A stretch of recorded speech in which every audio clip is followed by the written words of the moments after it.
Howdy, howdy. We are live on a Friday night with a brand spanking new episode of Strange New Worlds. For the second time, we've been live talking about new Strange New Worlds this week. They're just the Star Trek gods. I guess they heard our prayers. We were sad. You know, Picard is gone. It's about to be the final season of Discovery. Now they're taking away Prodigy, and it's like, okay, we're just gonna bombard you with a lot of content all of a sudden.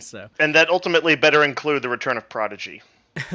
Yeah, I mean that's what we're hoping for. Hashtag save Star Trek Prodigy. I'm sure we can make that happen. But in the meantime, we do have some Strange New Worlds to talk about. There's a lot to talk about in this episode. Oh, you think? Yeah, I guess we should go ahead and get this bad boy started. So, Dave, without further ado, I'm ready if you're ready. Let's do it. I'm Fathery. This is Dave. And this is Tex-Trek.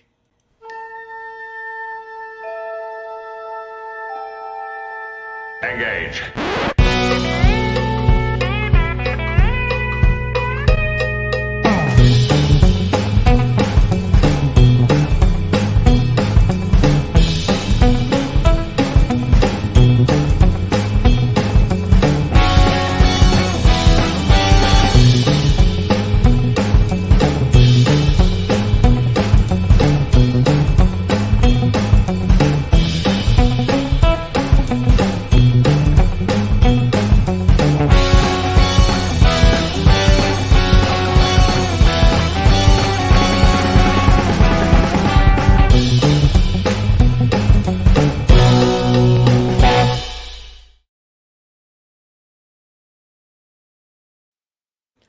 Welcome back aboard the Starship Texas for the 252nd installment of the Tex-Trek podcast, the home of Star Trek fandom from deep in the heart of Texas, where we take a deep look at Star Trek, old and new. And tonight we are talking about Star Trek Strange New Worlds, Season 2, Episode 8. And help me out, Dave. I don't have my notes pulled up. What's the name of it? Episode 8, Under the Cloak of War. Oh, okay, there we go. Sorry, let me just, it would help if I pulled up my notes before I hit the go live button, huh? But you know what? That is the beauty of live entertainment. You get all these real organic incidents like this that happen in the heat of the moment, and they get edited away for the people who listen to the podcast later, and only you faithful viewers who watch the live stream on YouTube, only you know what actually goes on behind the scenes, and I bullshitted long enough that I have my notes pulled up. Yes, Dave, nice. This is Season 2, Episode 8, Under the Cloak of War, written by Davy Perez, the man responsible for putting the word youngling in Star Trek, as we always refer to him on this show, and directed by Jeff Byrd. And that's not necessarily a knock against Mr. Perez. There's things that he's contributed to Star Trek that I like a lot. So he is, but he also had that hand in some of the Goran episodes, which I think for us both. Those were lesser episodes. Yeah, well, I liked Memento Mori a lot. I think that was one of the finer episodes. Okay. But yeah, the one episode that I dislike, and one of the 2 or 3 that you dislike of Strange New Worlds was the Death of Hemmer episode. All those who wonder. So, but you know, the bigger sin in that episode was the word youngling, for me, anyways. But I'd say the bigger sin for me was just so many tropes from, Aliens and Predator and stuff. He's definitely a fan of the Alien franchise, at least the first 2 movies. Now, and I will allow that maybe he'll kind of start with his feet there, and the show will take it off in new directions. We'll allow for it. I have a few strong opinions about this episode, though, that he's written that we will be unpacking momentarily. I'm also curious to hear what Dave thinks. We haven't discussed this at all, so but yeah, that'll be fun. Just before we get into talking about, I forgot it again, Under the Cloak of War. Mm-hmm. Because it was cloaked, Fathery. It was cloaked. I suppose so, yeah. But before we get into that, I do need to give a huge thank you and shout out to our lovely, lovely Patreon supporters. I see several of y'all are here joining us live, but that is Starfleet Sohel, Keg is Eternal, Crazy Dutchie, Joanne Robertson, John Dot, Geek Filter, Old Grey Trekkie, Quarks Bar, Ben Genium, Stephanie Durantes, Matthew Averett, Braxton, and our anonymous supporters. We love celebrating with our patrons every month during the monthly Patreon watch parties we do. We have one coming up August 12th. We're going to be watching an animated double feature. We're going to do the Deep Space Nine Lower Decks crossover episode, Hear All, Trust Nothing, and then we're going to follow that up with the, I called it like a quasi crossover, maybe like a tie-in. Tie-in is a better term. I decided last week, I believe, but the TOS Prodigy tie-in episode, All the World's a Stage, where they basically have the Prodigy characters encounter TOS cosplayers with questionably screen-accurate uniforms, but they were trying. But everyone loves the Enterprisians.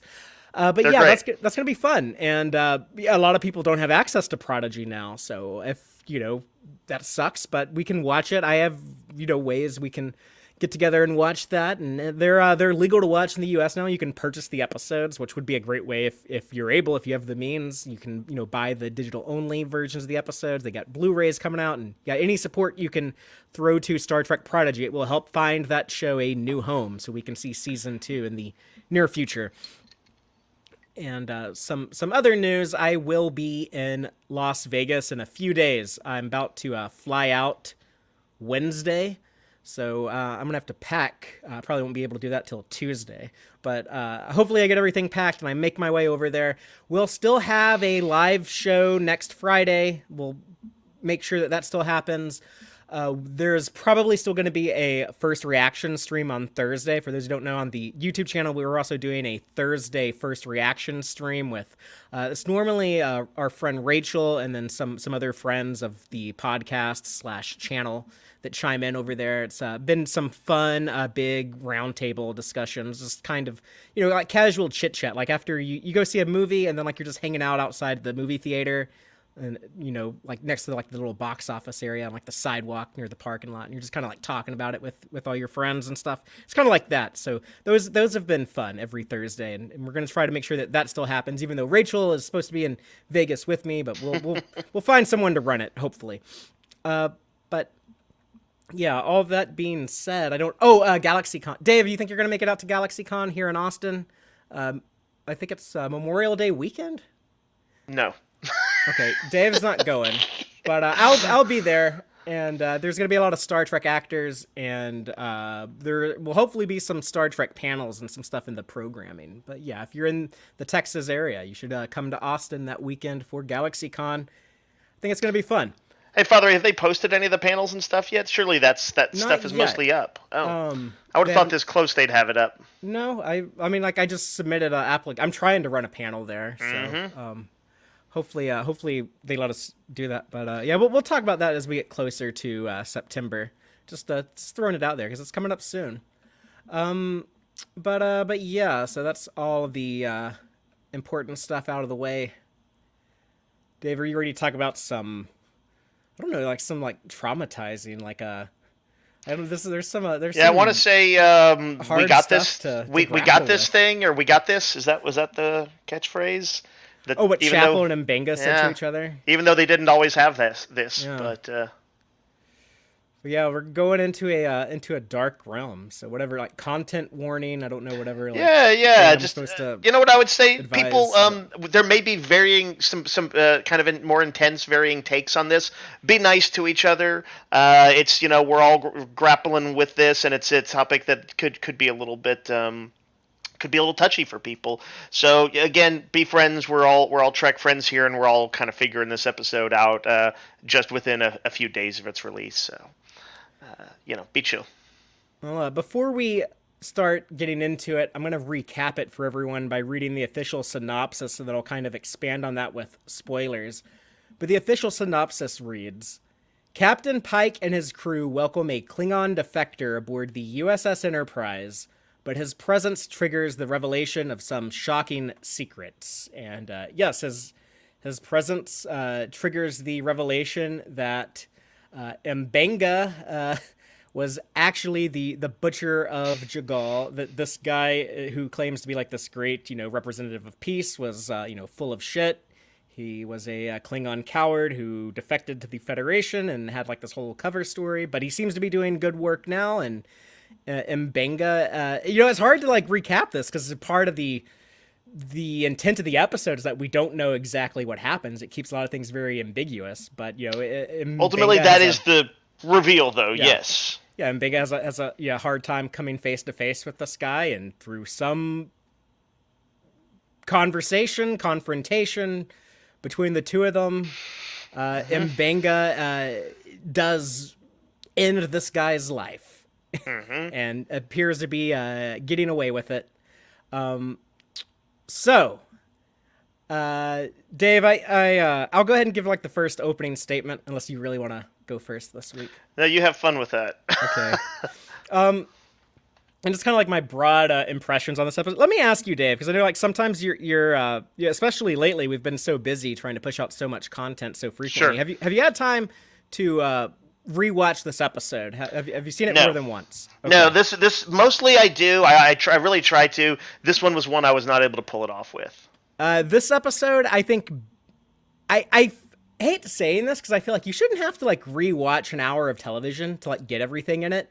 It's almost like a criticism of something when that's kind of a requirement. And I feel like I say a lot about how like, oh yeah, like my perception of this episode changed so much on rewatch. But more than any other episode we've ever discussed, my perception of this episode did largely change upon rewatch. Oh, interesting. But, we finally got broadly for the better or worse, or like were you more critical? For the better. No, like the first time I watched this, I was really like bothered by it, and parts of it was like I just misinterpreted some of the events on screen. But we finally get the story of Jagal that they teased in the season 2 premiere. And, if Ad Astra per Aspera was their attempt at trying to recreate Measure of a Man, and if Tomorrow was, them trying to, hey, we can do our own City on the Edge of Forever, I think this is clearly like they were, they talk about how they're swinging big this season.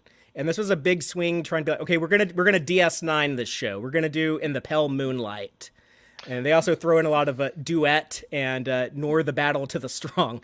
But yeah, they're definitely going maybe Siege of AR 558, yeah. If they even throw in a pot of jambalaya to really beat you over the head with it.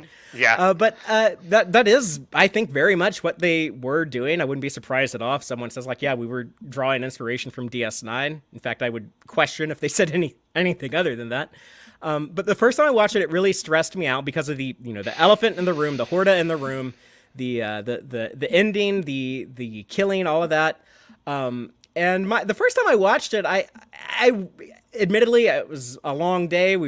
I've been working a lot at both jobs, and I wasn't real clear on some of the events. But to me, the first time I watched it, it felt like one of our hero characters in Mbenga, did he just like cold blood murder this dude? Like he just pulled a knife out of a box and stabbed him.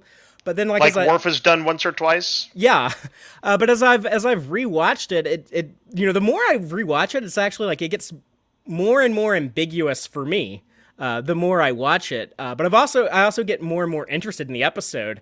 I always talk about like Pale Moonlight though, the famous DS9 episode. This is a fake, I can live with it, all that stuff. I always call that's kind of like the speed limit of Star Trek as far as taking our Starfleet heroes and taking them to complicated, dark places. I don't know if that episode... I do think Sisko crosses a line in that episode, but part of the beauty of it is that like it's hard to tell exactly at what moment did he. And I don't know personally if I think it's a good idea for Strange New Worlds to be trying to, replicate all like these great episodes in Star Trek's past. Like when they wrote In the Pale Moonlight, they weren't trying to be like, oh yeah, this is going to be like our, Balance of Terror. This is going to be like our Yesterday's Enterprise. They weren't trying to do that. They were trying to write like a really good episode. And I almost think like that probably should be like the approach going forward. However, I can't deny the results. I think if you are trying to, write an episode in that style, And if I'm coming out of it saying like, man, I don't know if this is more or less fucked up than in the Pale Moonlight, I think that is a great way to honor In the Pale Moonlight and to kind of follow in its footsteps.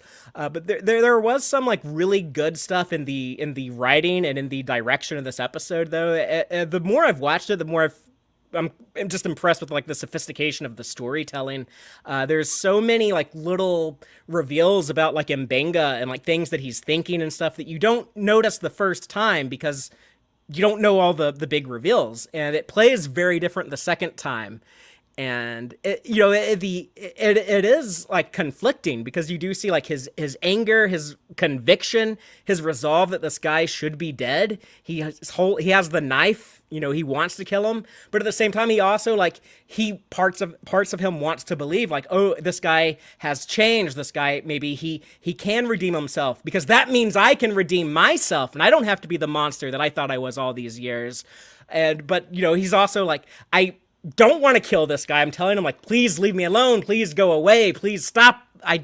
You can't be around me. And it's like, did he want to kill him or did he not want to kill him? It's like he wanted both. And we don't know exactly what events led up to whatever happened, which was just the right enough of ambiguity that just like the possibility of doubt that like, yeah, maybe he didn't want Mbenga, letting his secret out. He got physical. Like, we don't know. We hear Mbenga like yelling at him. We hear him yelling at Mbenga. The door is opaque. We don't know exactly who started the confrontation, but we know who ended it. And I think Mbenga, I don't buy that it was 100% self-defense. I think with the moment that things got physical, regardless of who initiated it, he was like, okay, surgical strike will end this guy right now. And that's what happened. And but yeah, I definitely like the first time I watched it, I was incredibly pissed off. I was like, oh my god, did this ruin Mbenga? I need this, like, I want like the follow-up episode to this. Second time I watched it, I was like, oh, this is actually much more complex, and part of me kind of hopes that it never gets explained. I think that it should just stay this big mystery. I think this is going to be like a new like Tuvix episode where people will be debating this for decades to come. And then, 20, 30 years, like people discovering Star Trek for the first time will watch this episode and the debate will continue there. And then they'll go back to Voyager and watch Tuvix for the first time. And so the cycle will just continue for both of these. But yeah, I'm impressed with this episode, but also like unsettled by it. Dave, what about you? Father, let me just quick ask you something. We know, am I remembering right that basically when McCoy comes on, Mbenga is not chief medical officer? Yes, Mbenga was never the CMO until Strange New World. So we don't know why Mbenga leaves, and then there's Dr. Piper and Where No Man Has Gone Before between Mbenga and Pike. So Pike said, even though he was suggesting that it was not going to be a, huge thing, but he said that there'd probably be some kind of hearing or something.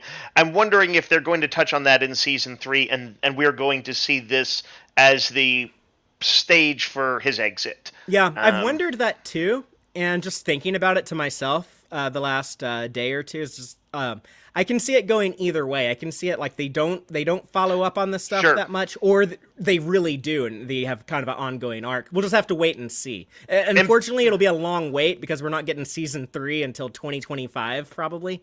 Right. But and I would also say artfully ambiguous episodes. They're often the ambiguity is so much the point that if you do make it concrete, then you might lose some of the potency of the episode. Yes, yeah. So now my thoughts, Father. I'm glad you mentioned seeing it twice. I have not seen it twice, and I'm going into this with even needing more time to digest than I do most episodes. So I don't have like a super strong feeling of like that Tuvix feeling some people get where they're like, Janeway's a murderer, or, Janeway made the reasonable call within the span of time they had. I don't have a firm thing on that.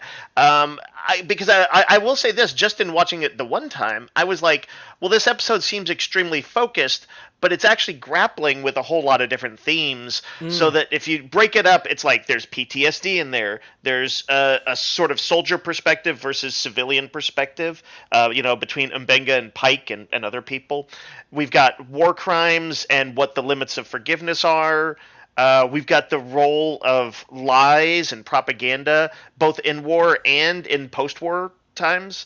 And then there's the classic topic of revenge, and is if it's ever justified. Um, I can say, objectively, objectively for me, I thought it had amazing performances, and like one of the really notable qualities of the episode was that there was this knife's edge tension to many scenes, whether it was the ambassadorial meet and greet thing, or Pike talking to Mbenga sparring with Ambassador Ra, very knife's edge, and I noticed that. Oh my gosh, why can't I say the name of the composer? Nami Malamed. Nami Malamed was doing a really good job. We're going to try to have on the show very soon. Yes, I thought she was really, putting in some good work on this one. I liked Ambassador Ra as a character. Not necessarily as a person. As a character, he was great, and I liked that the episode took what I was a little worried that the Chapel Mbenga kind of PTSD backstory was gonna not really come to fruition, but just kind of be a slightly tacked on character trait. And I definitely will never think of it as that anymore. I feel like they deepened it to the point where it is now integral to their characters. I will say the episodes felt somewhat off to me. And I think it was because maybe it was just because it had followed up on such a fun, lighthearted episode. But, it was grappling with some stuff that felt standard for DS9, but not for Strange New Worlds. And I don't know that it's a bad thing, but it did throw me a little bit. So I'm going to call this a initial reaction positive, but with some reservations. And maybe, as always, as we're talking about it, maybe I'll kind of come to more solid opinions on those.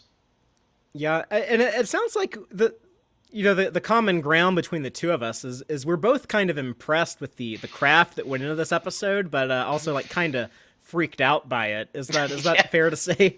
Yeah, sure, absolutely. But I think that is largely the intent of the storytellers here. It's definitely made to be a challenging story, and I'm sure when they made this, they were thinking like, man, some people are going to be pissed off by this, and maybe it was exciting to how Ira used to talk about how like kind of got like a kick out of some of the harsher reactions to DS9. Yeah. People were like having those conversations when they were making this episode, but I do think Star Trek should tell challenging. I mean, I don't want every episode to be this challenging. Sometimes it's like, yeah, I just want like some fun tribbles or something. Let's bring Boimler and Mariner back or something. But there should be some challenging stories in the mix, and we really haven't gotten like a ton of challenging stories lately. So I applaud the effort for sure. You know what I thought was interesting, Fathery? I did watch The Ready Room. I didn't get a chance to watch the thing twice, but I watched The Ready Room because I wanted to see Babs talk about it. Mm-hmm. And he said something I thought was really interesting when Will Wheaton asked him about the jarring kind of whiplashy effect of some of the different episodes and tonally that they've had this season.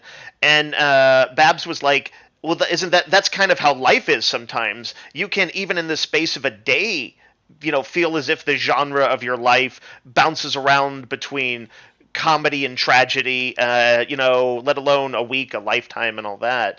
And I thought that was an interesting way to look at how a serial show like this one is actually can still be very reflective of our reality, even though they're kind of compact little stories.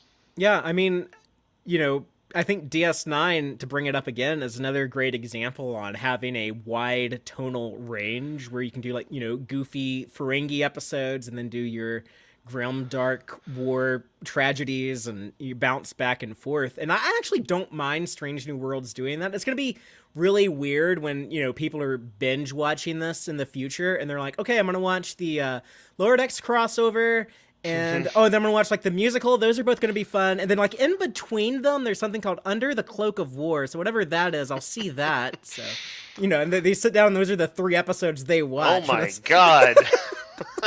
But yeah, let's just go ahead and get into the episode breakdown. So we're gonna, because this episode's like a little weird timeline wise. So we're gonna talk about like the Ambassador Rawls' arrival on the Enterprise. And then we'll talk about all the flashback stuff, and then we'll talk about everything else that happens on the Enterprise, if that sounds okay with people. Yep.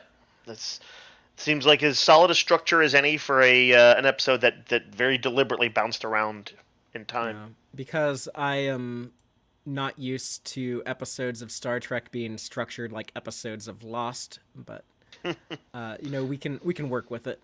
But yes, just starting off with the ambassador's arrival on the Enterprise. But we see this other ship, the Kelsey May, which I think was a kind of a neat design, kind of a awkward design. It's like I like it and dislike it both. Yeah, same here. I did not like go back and like pore over the visual, but it was both weird and kind of cool. And I think I want to see more of it.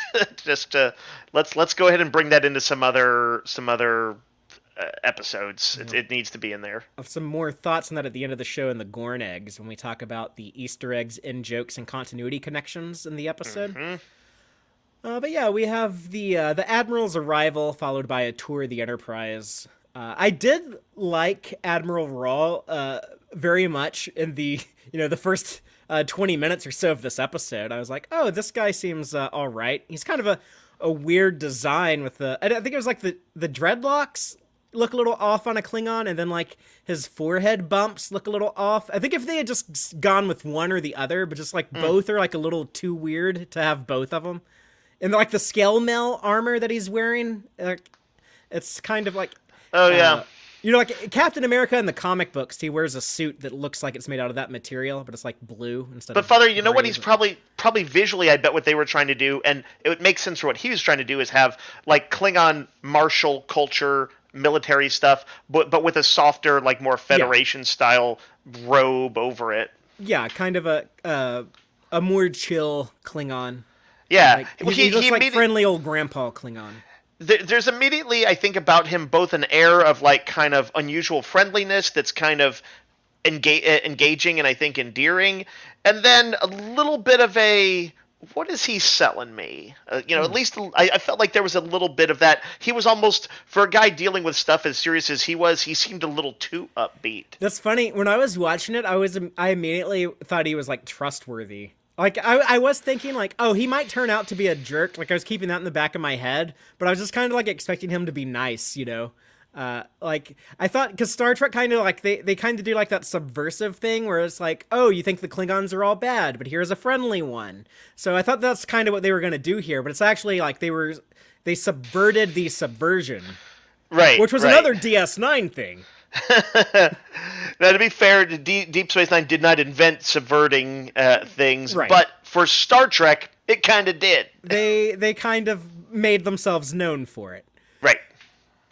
But I liked seeing an alien that felt very alien. He was like, "Oh, this whistle thing. What's that? Explain that to me." And like he did feel like he was from another world. There's some world building with Uhura and Ortega's. I like seeing like just two of them having conversations on the bridge when the captain and first officer are gone and they're left in charge. You know what they're talking about. A little bit of levity with Ortega's just talking about like how terrible this guy is, how untrustworthy he is, how much of a war criminal he is. Then they kind of walk in onto the bridge behind him. I thought that was like her. Just a little too stagey the way they did it, almost where she was even raising her voice for that part. But not too big a problem, but I thought it was a little stagey. I just like that was the clip they showed in the ready room that I saw. And I thought this was going to be a more Ortega-centric episode, and apparently not. So this is the second time this season I thought we were going to get #more Ortegas and didn't. I'll be honest, I'm giving up hope. I don't think she'll be the focus in the musical or in the Gorny finale. Probably not. So hopefully #more Ortegas in season 3 in 2025. I hope. That makes me sad. But Ambassador Rawl talks about how, this ship has a great view. Birds of prey don't have a view like this. And I was just thinking like, yeah, but in like 6 years, that giant bridge window is going to be reduced to like the screen they have in TOS. The view is going to get less impressive soon. Yeah. But the Klingons never seem to get a really particularly good view as far as I know.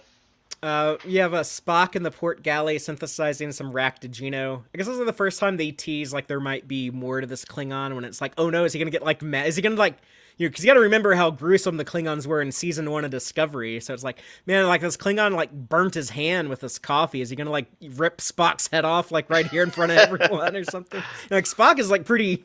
I think he was just kind of worried he like offended a diplomat or something. But Spock did seem pretty nervous reacting to that, especially for a Vulcan.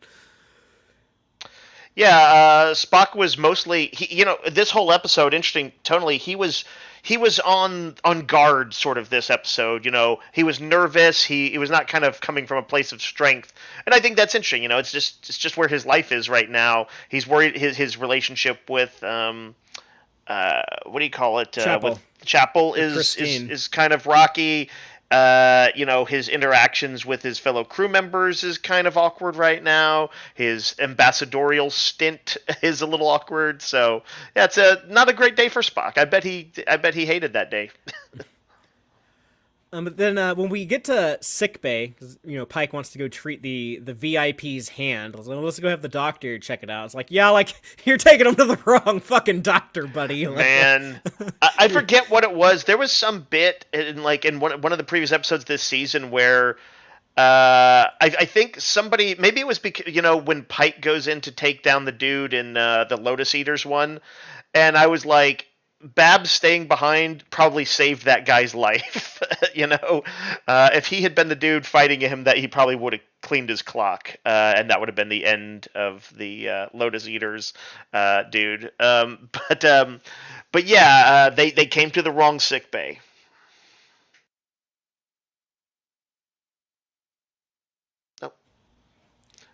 Sorry, just seeing those reactions that Mbenga had and the anxiety attack or panic attack. Yeah.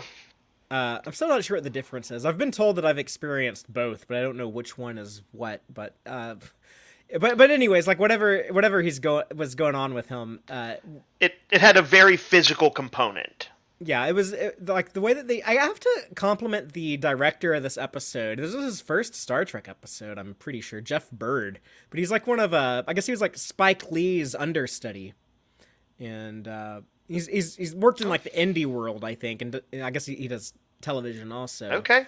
But yeah, I mean, he made some really cool choices. That the part of my fascination with this episode is the more I watch it, the more I can kind of peel back and discover.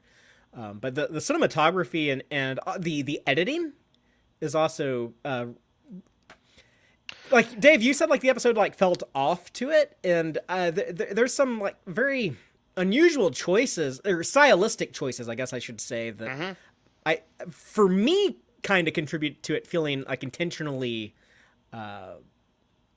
peculiar, if that makes sense. Well, I suspect it seems like they probably never wanted the viewer to quite feel comfortable in this episode. Right. And maybe part of it, we've gotten used to Strange New Worlds is a little bit of a comfort show, that even in like a serious episode, you'll see some downtime where some crew members are joking around and they'll kind of lighten up the situation. But kind of nobody got the luxury of that this episode. So, that may have been part of it. I certainly don't think that there was any like the technical craft of it, like the storytelling, that where I felt that they were off. If quite the opposite, I think that if we were off kilter, I think they probably meant it. And they were like really good at creating the suspense. The line of action and the through line stuff was always clear, except when it was meant to be deliberately ambiguous. Yes, strong agree with all of that. Let's get into like the flashback stuff on Jagal. Let's go ahead and talk about like everything leading up to the big battle, and then Mbenga's reaction. But just Chapel's arrival, kind of we get like a little bit of slice of life, what it's like to be in what's basically. I'm gonna guess that we both felt. Like a very, very popular American TV dramedy vibes coming through on this. I don't know. I definitely, to me, like this kind of felt like Star Trek MASH. Yeah, sure. There's no doubt about it, but that's an increasingly older reference, and probably most people would be thinking, I don't know, ER or something like that. I don't know that there's a lot of modern shows that show like combat medicine. But yeah, MASH was one of the great touchstones of the 70s and 80s, and certainly people, I think, even who grew up in like the 90s or 2000s might well have watched it with a parent or grandparent or uncle or something like that. And I'm sometimes surprised at younger people who know about it. But yeah, that was the one. You had smartass Hawkeye and BJ and all these other guys kind of trying to do their thing, but sometimes they just get crushed by what was going on, and this show could turn on a dime and become like really serious. This also definitely had a little bit more of that. The hospital in MASH was a mobile hospital, and they did sometimes get shelling nearby, but this was kind of more intense than they usually got on that show. I think if they rebooted MASH, which I'm kind of shocked hasn't happened yet, I'm sure right. it will. You're right. But I think if they were making it today as like a big budget streaming show, it would be like this level of intensity. You're probably right. There's some stuff you could do just with honestly, a lot of it's sort of audio. Even if you weren't showing stuff, you could probably get a better audio soundscape of the war. But even like with Star Trek, with like say like Arena, for example, like the opening when Kirk and Spock beam down and they're being like bombed by the Gorn. Yeah. Like, I think if they were shooting that today, it would look like this episode. Like, it would look like these flashback scenes, what they would be going for. Right. Real intense and, kind of cacophonous, more of that, a little bit more of that, what that sort of coming of age of war movies that they did in Saving Private Ryan's D-Day opening. Mm-hmm. But there was also, of course, longtime Trek fans would have to, as seen on the image you've got up there, recognize. Oh God, now I suddenly can't say his name. Who's the actor? Ron Howard's brother. Clint Howard. Clint Howard. Ron Howard's little brother, right? Like Ron is the older one, right? I would assume, but I don't know. It might be Clint. They were both that like Ron Howard was like a little kid in the '60s making. But so was Andy Was Griffith. Clint. Was Clint. Clint might be younger, actually. I'm looking at like this picture of him. Like I know they shot this episode last year, and Ron Howard definitely looks older than Clint. Aged better. I'll just say it, in my opinion. I don't know, but yeah, I was not expecting that. But of course, I was happy to see it. Yeah. The guy he plays, Buck. Commander Martinez, he's in charge of this medical unit, I suppose, but yeah, he says he's the CMO, but he's not quite all there. He's talking about like ask for any equipment you need. I'll run it up the flagpole and see if it quacks. Or later he says apparently a watched pot doesn't get the oil, so he's like mixing metaphors. So he's pretty shell shocked at this point. The introduction shot at M'Benga, I did not understand. Why did it? When he's like, oh, this is Joseph, why did it show a close-up of M'Benga's sweaty feet? That seemed a little strange, actually. I was just complimenting how like all these creative choices from the director made a ton of sense, but I do question this one. Did they? Yeah, because I didn't do the second viewing. I think the first time I was just like, huh, and I never thought of it again. But that is a bit of an odd one. Is it possible that scene was some like he wasn't available, and that's like somebody else's feet? I mean, maybe this guy was just like, oh man, Babs, you have like the sexiest like sweaty feet. I want to just like shoot a shot of that. I don't know. Like I'm not gonna kink shame, but Quentin Tarantino guest directed a scene. Yes. Hey, I'll say this, Babs, although he's acting the hell out of this episode, he was really very intense in this one, of course. But, I feel like if you're part of Babs' sexy fandom appreciates his sexy time, he does get to go shirtless and be like... That's a good point, yeah. You're going to get to see ripped Babs. Alosan Makan? Is that how you say it? Yeah, Olu Sanmakun, but close enough. I don't know. I'm saying how Will Wheaton said it. He said like a Losan Macan. Okay. I'm saying it the way that Babs said it on the YouTube. Okay. Yeah. I guess he's probably trustworthy. But I could be saying it wrong. But what does bills and bows mean? I Do you don't know what that know. means? I didn't look it up. I figured that was a Gorn egg for Gorns to look up. There is a rap song called Pills and Bows, but I I don't mean, think that's.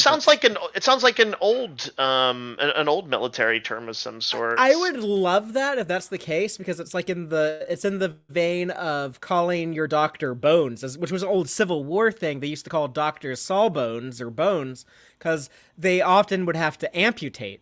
1860s medicine. Yeah. Um, Man, just think like there were bastards having to like go out on the battlefield and do shit like this, like back in the 1860s during the American Civil War. Like those. Oh, yeah. Yeah, I can't even kind of imagine, the I mean, I know it still lower. goes on now, but just like this is a long. I guess this is like a human tradition at this point. So there's folks saying in the audience that Bills and Bows is like spears and archers, like a Okay, real old school that makes reference. sense. Yeah, like a Um, Middle Ages type thing. yeah. Father, by the way, as an aside, we have often seen, I would say, something of the failings of, I would say, of Starfleet in these kind of in wartime scenarios. So we saw it in here, and we saw it in the future of the setting, of course, in Deep Space Nine. They sometimes, the grunt warfare is just as bad, it kind of like as we would expect in modern times. Hmm. I would kind of like to see, although I know it wasn't what this episode was about, I would like to see the more utopian side of the Federation, hopefully providing what I would guess would be better aftercare. Like when you come home, I hope that they help with psychological treatment and therapeutics and stuff. Yeah, and I assume that goes on. I think Star Trek probably needs to do a better job of like showing that side of things. But Um, this is this is roughly the same era as Kirk's era in TOS, and I do always think of each era as roughly reflecting the actual time that it was originally filmed in. So of mhm. course, this sort of feels like it's a reflection of the '60s because it's the TOS era. And Deep Space Nine represents kind of how we were starting to lens war in the '90s era, where there'd been a lot of disillusionment following Vietnam, and Hmm. then you had so many different We were at peace. crises. We were at peace in the 90s. You juxtapose that with with Well, Enterprise after 9/11, and it gets like a lot more like oh, we're righteous. We have to go out there and beat up the bad guys. So it's right, funny it's funny to see how they change. But you're absolutely right. Yeah, the eras are reflective of the yeah. real life history. And but the weird thing is, of course, just Strange New Worlds is made in the present, but it's set in the era that was meant to, or not meant to, but just literally did Hmm. reflect the '60s. I kind of like that though, because it makes it Yeah, like those of us who grew up on TOS. It's kind of and in that it sense, feels then right. they should be a little bit, the post-war treatment should be a little bit not there yet. We're always, I think, trying to get better at that, and they weren't fully there yet in the '60s. In fact, they were about to hit some of their most stressful trauma that the United States had faced. Looking at it just from a U.S. perspective. Mm.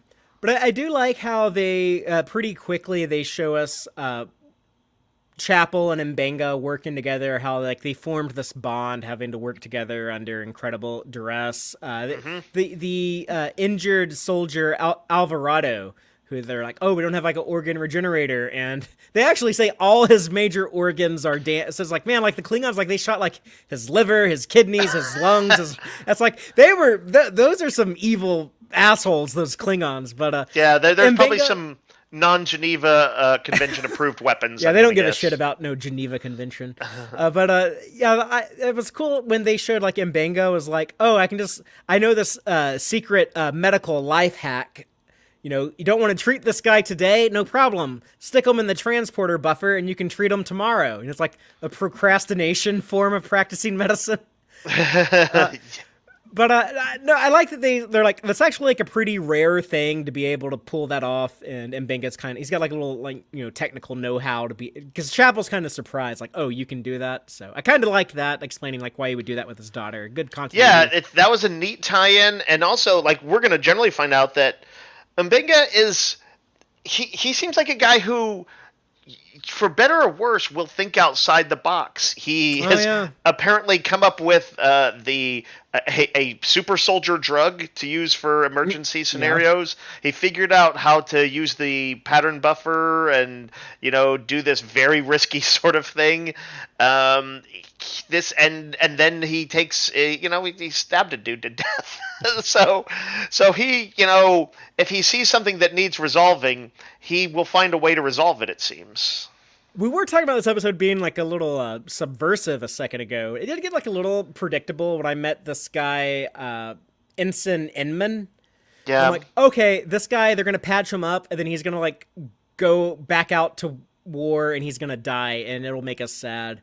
But the actor gave like a strong performance. I like them talking about like the moon and how he just wants to explore, and the Andorian Lieutenant Laval Trask, who's supposed to be, I guess, like some Black Ops, Yeah. badass Starfleet commando dude. I liked seeing a high ranking Andorian in there, Yeah. even if he was destined to get popped. Strange New Worlds has treated the Andorians better than any other show because it gave us. I know he's a Enar, but they're a subspecies. But Yeah. Hemmer, it gave us Hemmer, and it gave us this dude. And I love Trask. I think he is the best looking Andorian in 57 years of Star Trek. Like, oh, he looks like a TOS Andorian. It's like we just went back to the original. We went back to the original design. Turns out that was perfect all along. But I love it. mean, kinda. Yeah. But he also had that kind of cool scar across his eye. Helped, yeah. Yeah, that was cool looking. It showed you like this guy's been through some shit, and he's kind of pushy, but you still kind of like him. Like, man, he's just trying to win the war and get his Yeah, I like the team back portrayal. home. But I like the drama. I like the tension. Like, him and Mbenga saying like, "I need you, man. I need you," and Mbenga's like, "I gave you my answer." He's like, "At least give me some of that super juice. Give me some Protocol 12." Oh, that's right. That's right. He's the one who brings it up. Yeah, and then Bengo's like, even if I could make more of that, I wouldn't. So it does explain that is a limited amount. It's still he dumb also- to me that like in the first episode of the season when him and Chapel are like, "Oh yeah, I always carry a little bit of that stuff with me." Even though this is like 3 years later, I still got it. Let's use it now. But Yeah. Sometimes he just drops a little bit in whatever soda he's drinking, just a little, make the evening interesting. No, but he also mentioned that he says kind of sarcastically, doesn't he? He's like, "Oh, it turns out that cranking up your metabolism and enhancing your muscles is not good for you," or whatever he says. So yes, I was pleased to just hear that affirmed what I would assume was the case from the first episode of season 2, which is, yeah, you can't just be doing this all the time. There's got to be a downside effect for it. Trask had a good response to that, where he's just like, "I'd rather die tomorrow than today." It's like, yeah, I mean, like, if it's you legit. need that shit to get out of a pinch, you might as well. There's a lot of empathy for soldiers in this episode, and for just not necessarily, and we're talking like the battlefield grunts, although he's like a higher echelon soldier, we know that, but certainly a lot of empathy for them and their situation. Like, yeah, I totally got him in that moment. And for Black Ops, they sure talk really loud, but they talk loud enough that Chapel gets all the important exposition to tell to Mbenga and also to us, the audience, that this Andorian dude Trask, he's going to take his team and they're going to go after General Ra. They're going to go after the leadership, the Klingon leadership here on this moon, while this platoon fights this massive offensive engagement to distract the Klingons. And yeah, like when you see like Ensign Inman step out with like his armor on, like, yeah, like my platoon is leading the charge, and like, yeah, this guy is gonna die. We know he's gonna die. Sadly, that is true. That there's and Deep It's kind Space of Nine, I Mbenga's think. fault though. Like this guy was so disillusioned with the war, and Mbenga's like, no, it's like important that we fight this war. We have to fight it here, so we don't fight it at home. And he hyped this guy back up, and then he ran off and died. Yeah, he did, which is really, it was an unintentional thing, but it does seem like he believes in the effort. He's a guy very aware that the Klingons mean business. So who's to say it was the wrong decision? Well, that kid and his kid's family surely, but he seemed to believe in it in the moment. Um, shit, I forgot what I was just about to say though, Fathery. We did hear something else about some. I see Cake mentioned it in the comments that he specifically is the guy who has the most, no known hand-to-hand kills. So that's gonna forever be with the character now. He's the guy who could take on Michelle Yeoh's character if it came to it, maybe. I don't want to see that because like both those people, like I like both the characters enough. I don't want to see one of them kill the other one. They could have a classic face-off that's a draw, or is then they have to have a team up. What if yeah, and then they fall in love. Yes, that's the way to go there. In the Section 31 movie coming soon to Paramount Plus with Showtime. I know what I was going to say, Father. Uh, AR Siege of AR 588. Yeah, or as our friend Aaron said, this episode should have been called The Siege of AR Wall 558. Yeah, that cracked me up. I forgot that they were using the AR. There's one shot coming up later where there's like a giant explosion behind Chapel, and it reminded me like, oh yeah, they're on the AR wall. Like I was thinking that like they were like actually like outside on this. They moon did it. or something. They did a very good job with it. Yeah, it was a but great use of it. The reason I brought up the Siege of AR 588 was to say that episode, while maybe actually, you know what, I might like this better than that episode. That was never a favorite episode. I actually preferred the follow-up episode with oh yeah, it's only a paper moon. It's only a paper moon with Nog's PTSD. But that episode had some cliches in it as well. Definitely Sure. some wartime cliches, and that's not to really excuse it. It's just to say that even the show that is best known for its wartime commentary sometimes fell into tropes. Well, let's talk about like they actually, go fight like this big battle, this big engagement, and then they're just getting, hit with incoming transport, incoming transport, incoming transport. And the tragic moment when Mbenga has to delete Alvarado, he's like deletes the cache on the transporter. The way he does it without hesitation is so good. I He spared love that. Chapel from like having to think about it. Like Yeah. she was heartbroken. She was like, "Wait, we can't do this thing, right?" And then he's like, "I'm just gonna make this easier for everyone." And Well, that's welcome to the face of futuristic triage right there. That is the ultimate yeah, triage. it comes off as such an action of incredible compassion and incredible callousness at the same time. Mm-hmm. Yeah, you've seen that this is a guy who will kind of deaden himself, and he will go ahead and bear that sort of sadness to and grief and angst and tragedy, whatever, in order to help the needs of the many. And so, something to keep in mind as we get to his confrontation later in the episode. So the thing that confused me in the episode is we do see like human civilians, human children like beaming in for medical care. But they also talk about like there's Klingon civilians that are being killed by General Raw's men.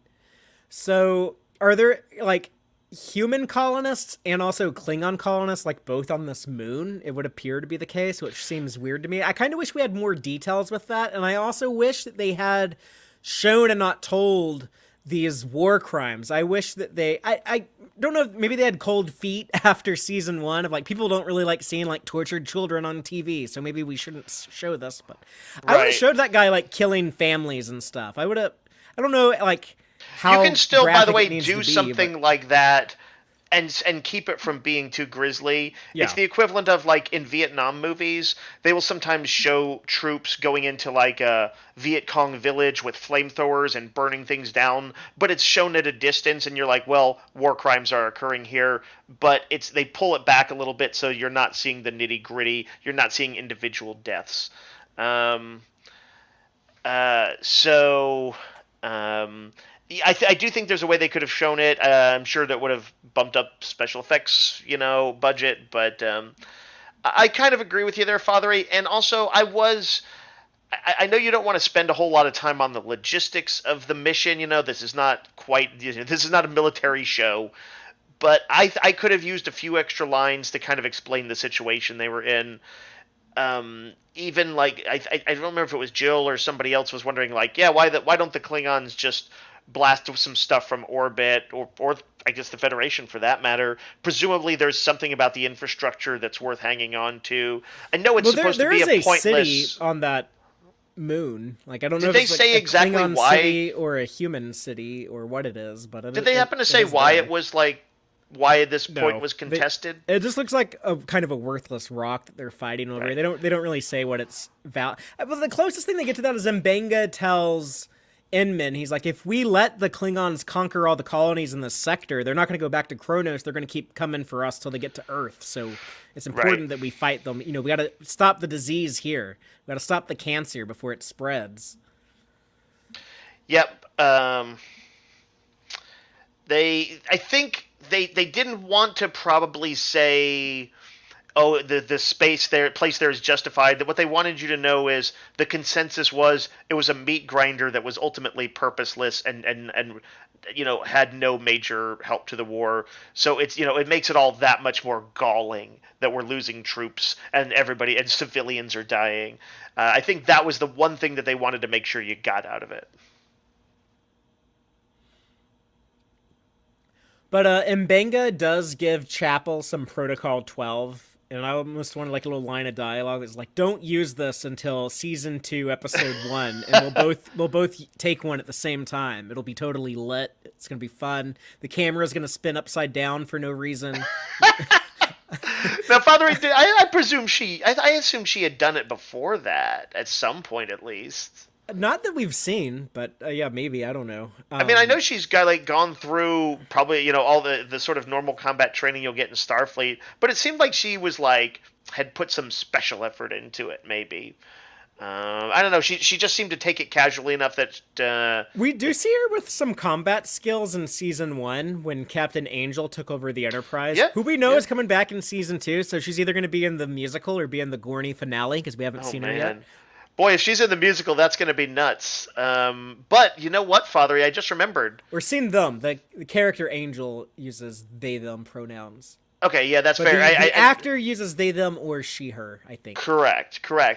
And that actor, in the other show I saw her on, she can sing. Jesse James Keitel, right? Jesse James Keitel can sing. She did a karaoke scene on the other show that I watched with her. Is Cybok gonna sing next week? We're gonna have musical Cybok. Oh man, I think we might have just figured it out. I think something like that is gonna happen. He's gonna break out of Vulcan prison and be like, "I'm free."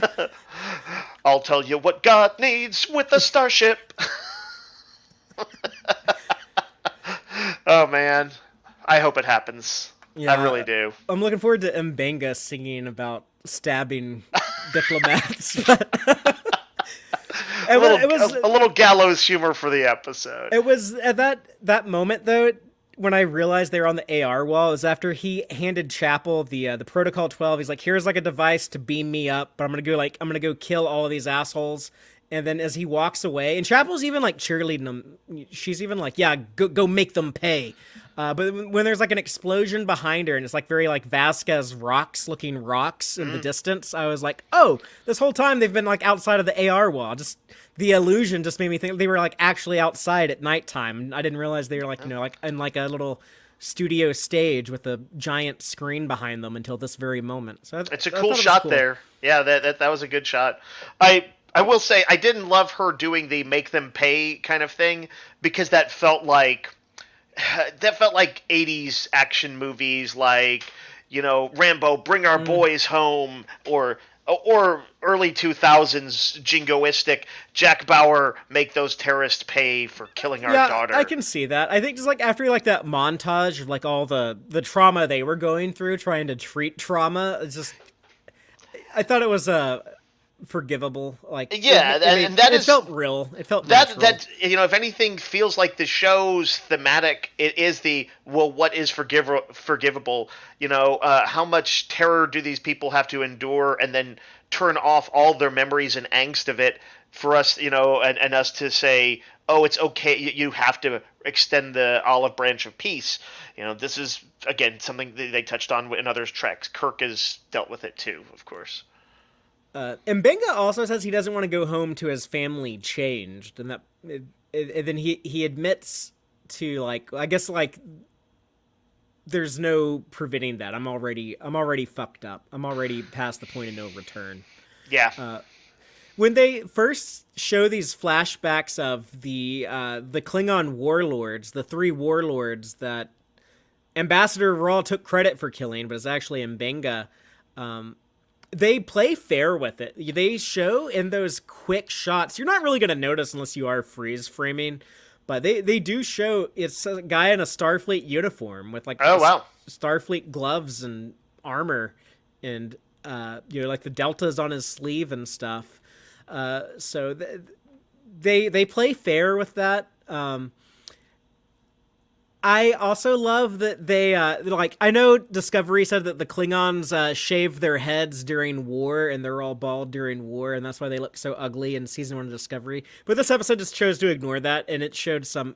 I didn't like the way Ambassador Raw looked, but yeah, these warlords, they looked. I mean, I kind of they looked more like the real Klingons than him, because he's kind of a piece of shit. He's kind of he's a scumbag by both human or Klingon standards. Yeah. It makes sense to have him kind of visually out of place with either. But yeah, like they show that some pretty incredible shit went down fighting these guys. But yeah, it was all Mbenga. So that's all of the secrets. That's all of the revelations of what happened during the war on Jagal. Let's talk about, like, the now that we got all that in our mind. Keeping that in mind, let's talk about the dinner in the captain's quarters with the ambassador. So think about, like, being in Mbenga, having to deal with all those memories being brought back, and then Captain Pike coming to visit you to be like, oh, can I have some Delton parsley? Also, will you come break bread with this guy you despise? Pike is acknowledging the kind of the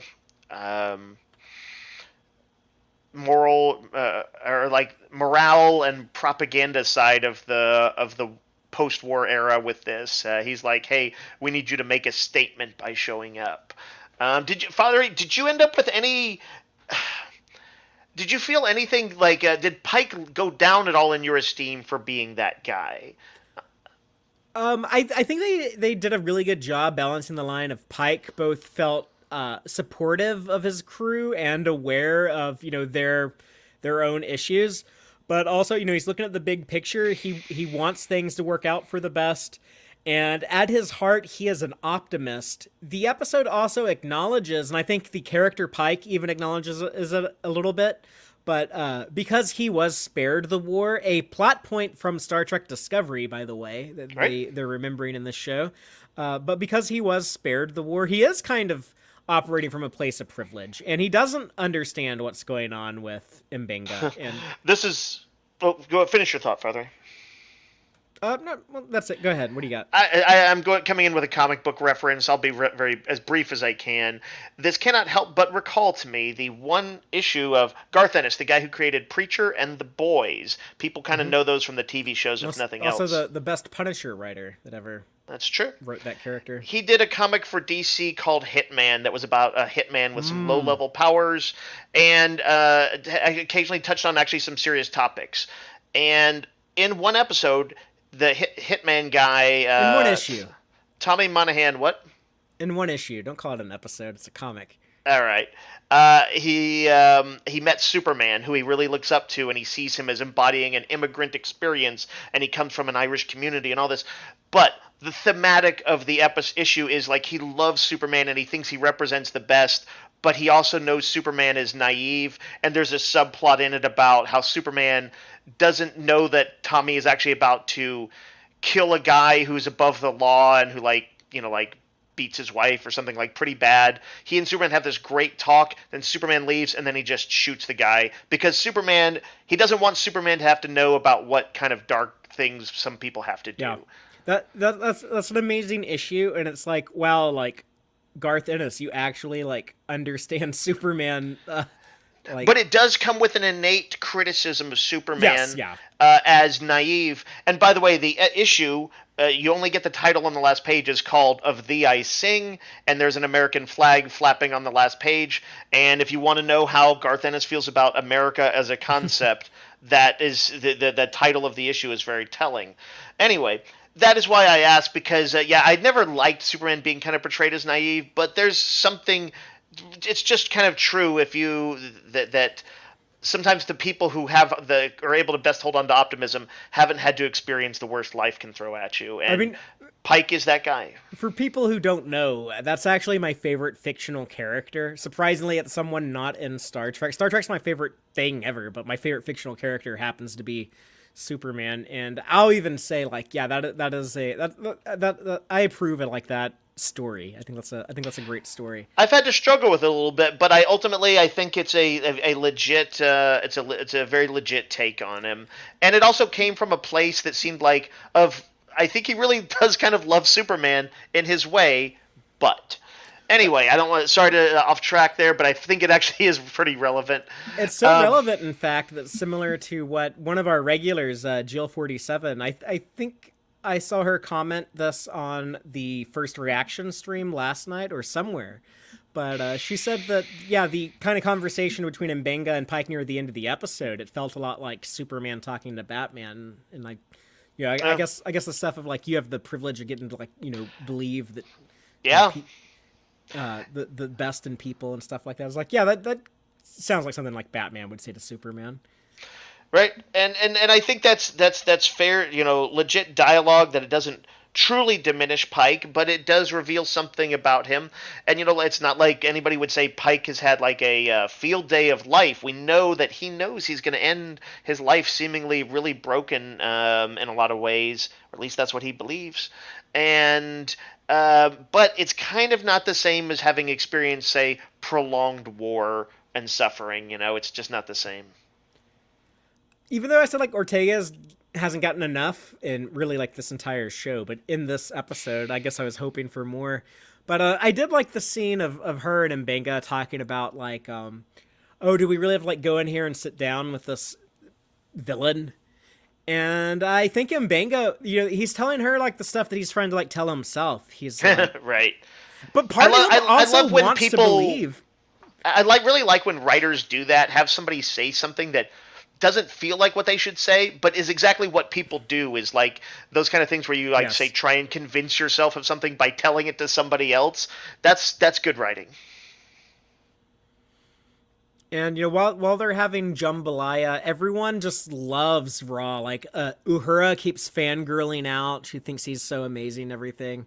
Spock is trying to be supportive boyfriend to Chapel.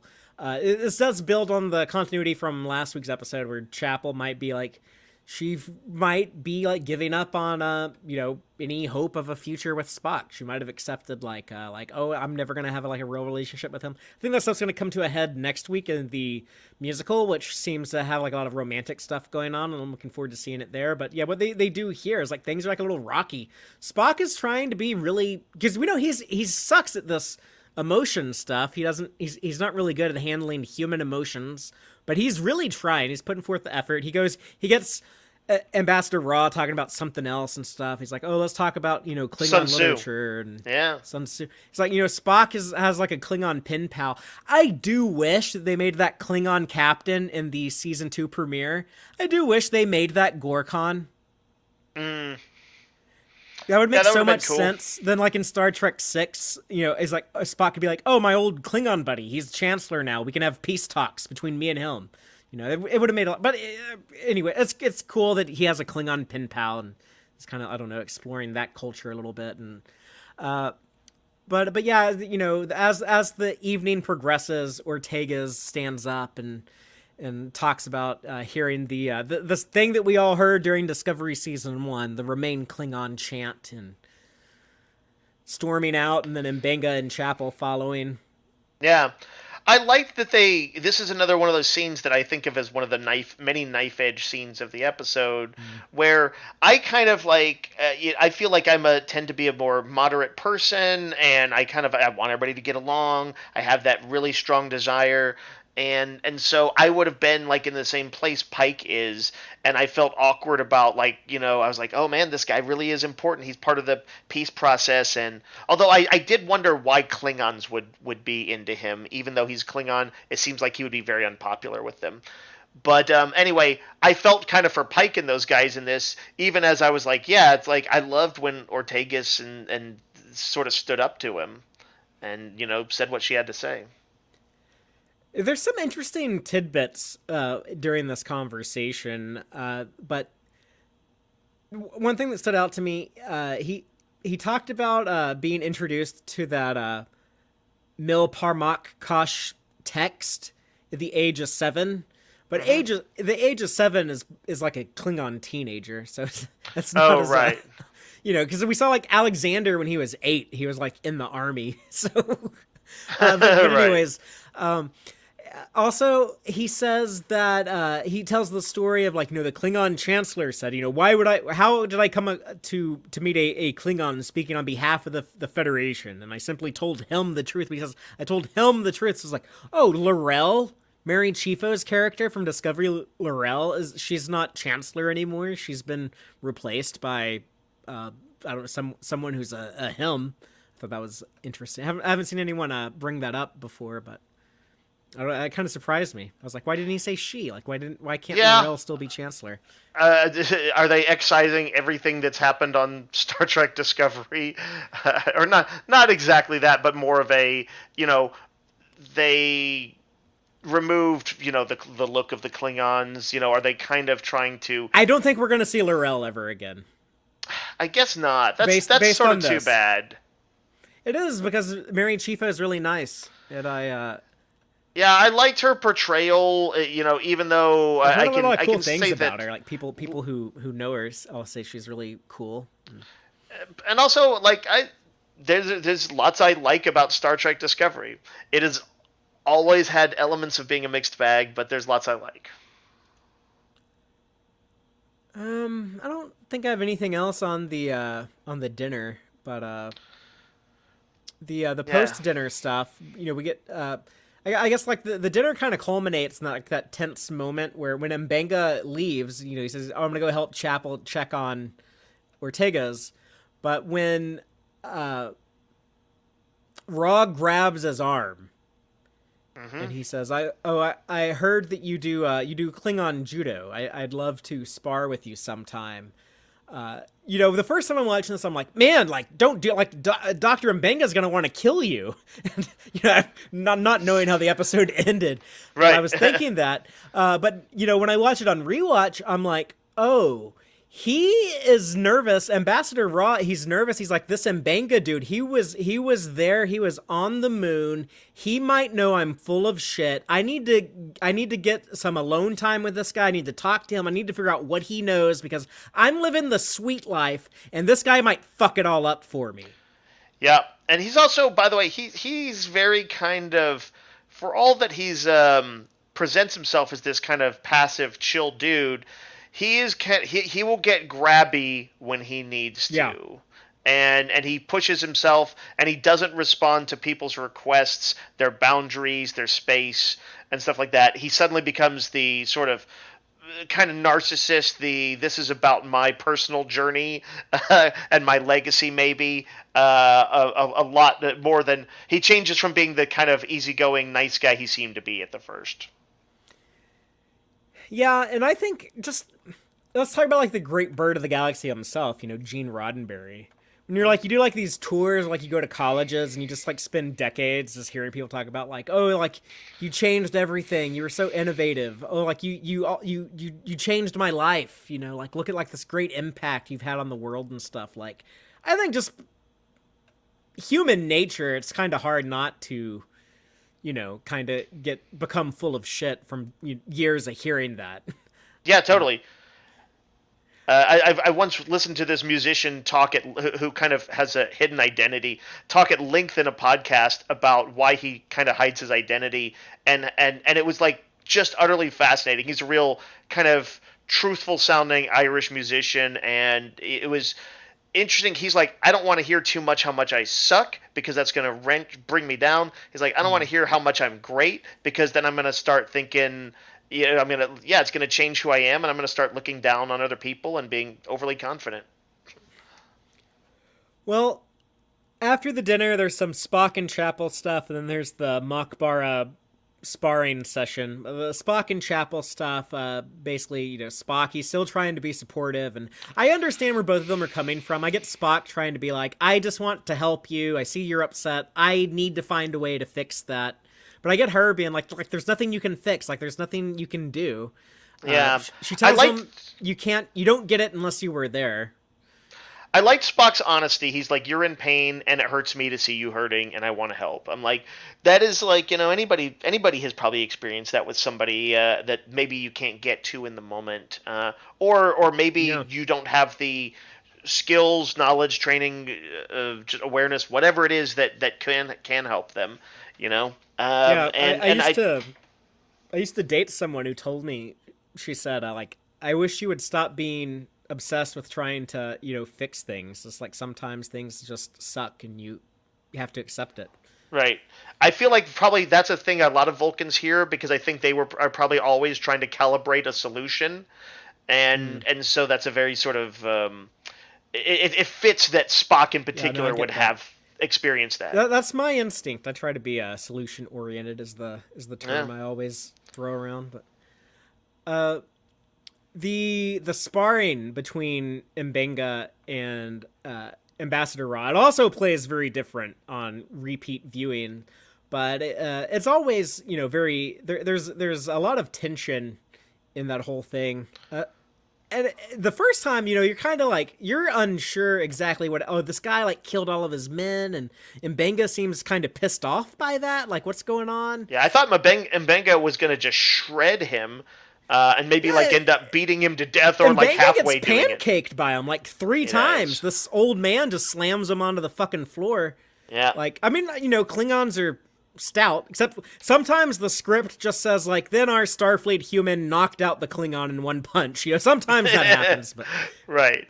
Often they're depicted as incredibly physical threats and difficult enemies to fight against hand to hand. But yeah, not this guy. But just M'Benga is so mad when he's asking him so you killed your men. Who fought the hardest? Who? Yeah, man. And it's just, he's thinking man, you're so fucking full of shit. I killed them. I know who actually fought the hardest. I'm looking at you right now, struggling to come up with a believable story. Mm-hmm. And I'm remembering all the tragic things that I did, and just I'm just sitting here listening to you. I'm just watching you just lie to my face. On repeat viewing, you watch this and you're like, damn, I get M'Benga's anger. And Babs plays it. He's the first time I'm confused. I'm why the fuck is he so mad? You just see it in his face. Right. His face is red. He has that intense stare. I was definitely starting to put some stuff together a little bit, even on the first viewing though, where I was he absolutely knows something that he's not saying about that final sort of his flight from the planet, and he knows he's full of shit on some level. I just didn't know how. And then after that's where you can kind of see little hints that it was M'Benga who fought these Klingon warlords. And then M'Benga does finally he I guess when he gets pissed off enough, he's kind of able to come off a little bit more formidable to Ra, but in the sonic shower, which looked cool, I liked the way it looked. Yeah. That's when he starts having more panic attacks, more flashbacks. And that's when the story actually reveals to us, it was M'Benga after the battle, after the aftermath, after he saw the all Trask and Inman dead. That's right. When he was like, you know what, I'm just gonna have to be the monster that I am and slaughter these dudes because they need to die. For a little while I thought that M'Benga was going to be kind of defined as the guy who pulled some strings to save his sick daughter, and I was like, I mean, that's fine, but I was just like, I hope that's just kind of not all he is. Well, you can like it or not, but that's definitely not all he is anymore. I guess there's just that one moment during the fight when he asks him, who fought the hardest, and he lies. He says Kif, and Mbenga knows that it wasn't Commander Kif. But then I think when Ambassador Raw like gets back on his bullshit lies, and he said, I had to fight on for all those nameless victims. Yeah. And that's when Mbenga's like, oh, you're a virtuous dude. You kill on behalf of the nameless. But you actually are like you kill children when it's like easy to you, and then when I'm coming after you, that's you run away like a little coward. So, Right. like I said, like he sucks from both like a human angle and a Klingon angle. But yeah, that's all I got on like the fight stuff. I guess let's like get to the ending. But I don't.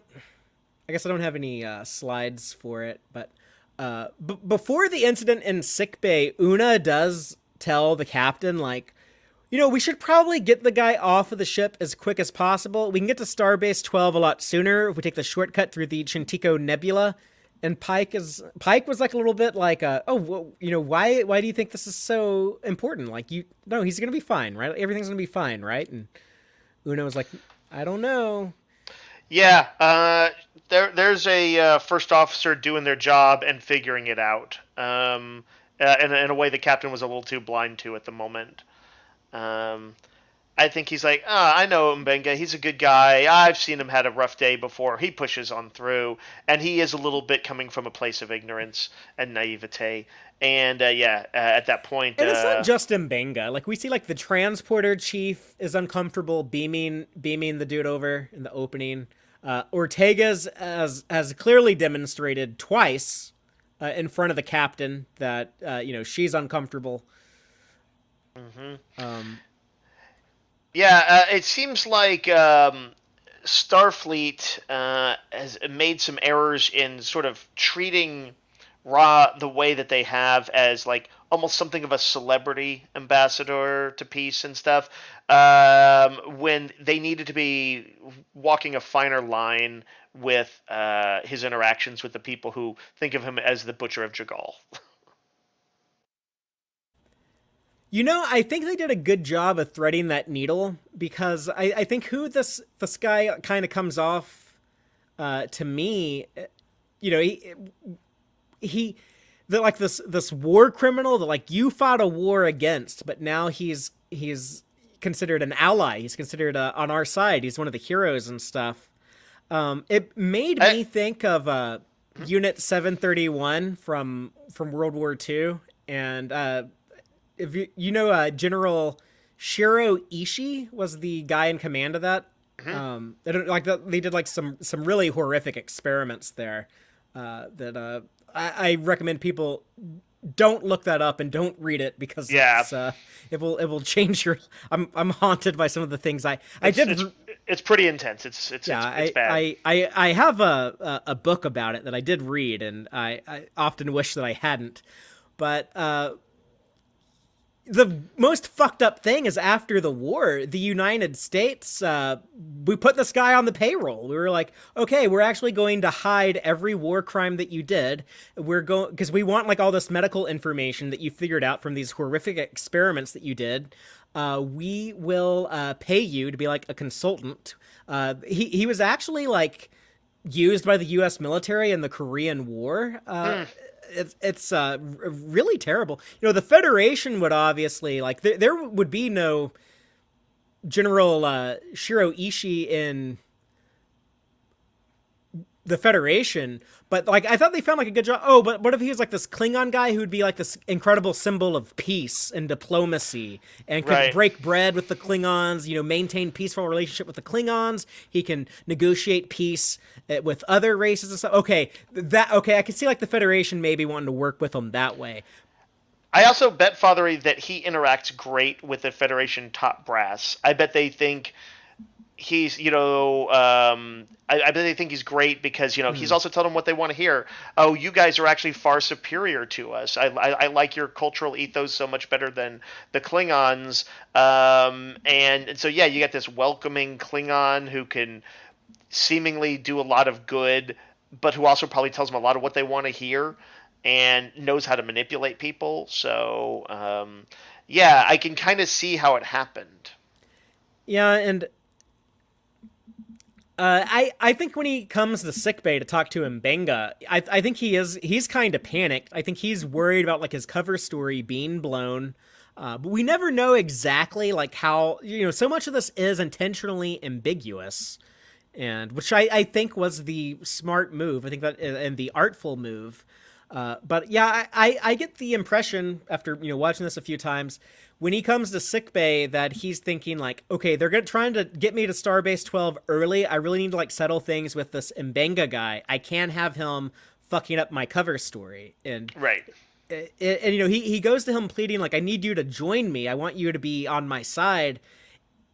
And we talk about like Mbenga's intent to kill, and if it was premeditated, and if it wasn't, but during this conversation, he asked the guy twice. He's basically begging him. He's just like, please go away. And then later he says, please, like, he does like his hands and kind of like the emoji and like the gif, like the prayer hands. Mm-hmm. But he's like, he does it kind of like, out of frustration, but he's just like, please leave me alone. Like I don't think like his ideal scenarios. Like he doesn't want to become a killer. He doesn't want to murder this dude. He just wants to like not be around him. He just doesn't want to be reminded that this guy ever existed. I actually thought they did a great job of expressing just how like he is trying to get this guy literally just out of his space because he's starting to break down.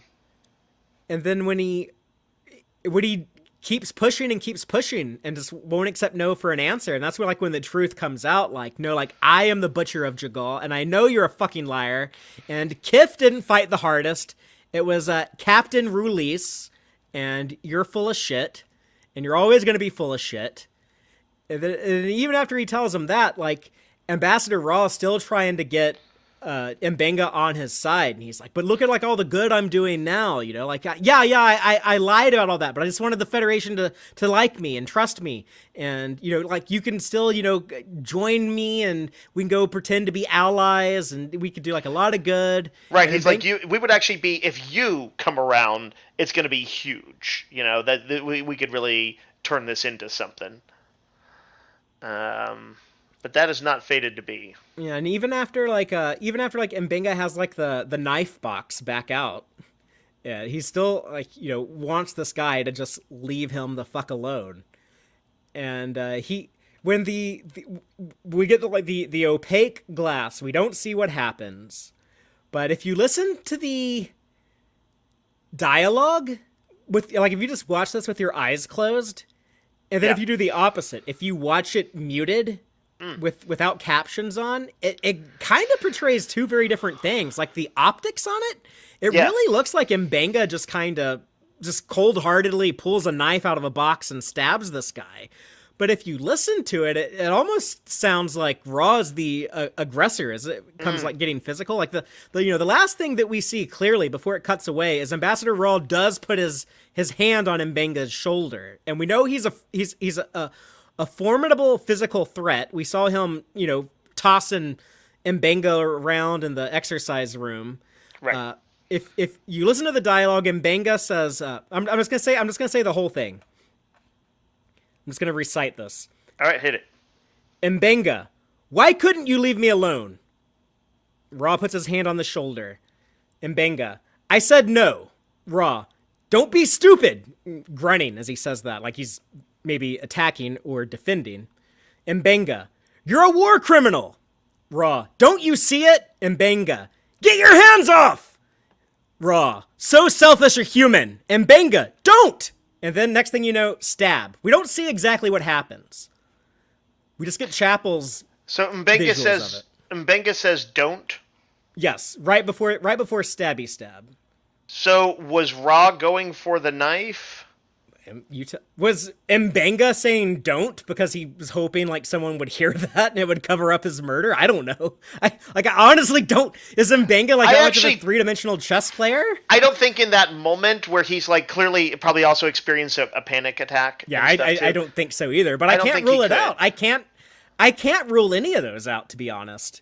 And he looks calm as fuck when Chapel comes in there.